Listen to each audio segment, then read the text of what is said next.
వ్యవసాయ రంగంపై వైఫల్యం చెందడం. పూర్తిగా అగ్రికల్చర్ రంగం ఎట్లా అంటే వైఫల్యం చెందుతుంది. ఎందుకు? కరువు కాటకాలు, వరదలు ఉంటేనేమో ఎట్లా అనావృష్టి, లేకపోతే అతివృష్టి. ఒకటి అనావృష్టి,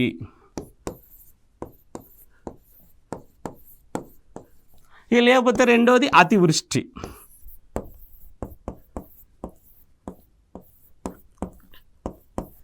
మనం ఇవన్నీ చూస్తున్నాం. అతివృష్టి లేకపోతే అనావృష్టి.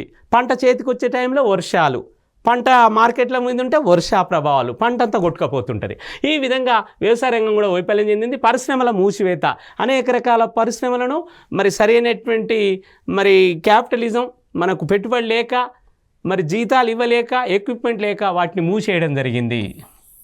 పరిశ్రమల మూసివేత, వ్యవసాయ రంగం విఫలం చెందడం, అనేక కారణాల వలన ప్రజలు వలసలు పోవడం.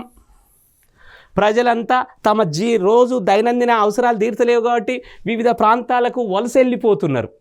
ప్రభుత్వాలు ఆదుకునే పరిస్థితులు లేవు. మరి ఇలాంటివన్నీ ఎక్కువైనాయి. ఫలితంగా భారతదేశంలో కూలీలు తమ శ్రమను తక్కువ రేట్లకు అమ్ముకుంటున్నారు. కూలీలందరూ కూడా తమ శ్రమను తక్కువ రేట్లకు, తక్కువ ధరకు అమ్ముకునే పరిస్థితులు ఈరోజు మూడో ప్రపంచ దేశాల్లో నెలకొని ఉన్నాయి అనేది మనం ఈ పాఠం ద్వారా నేర్చుకుంటున్నాం.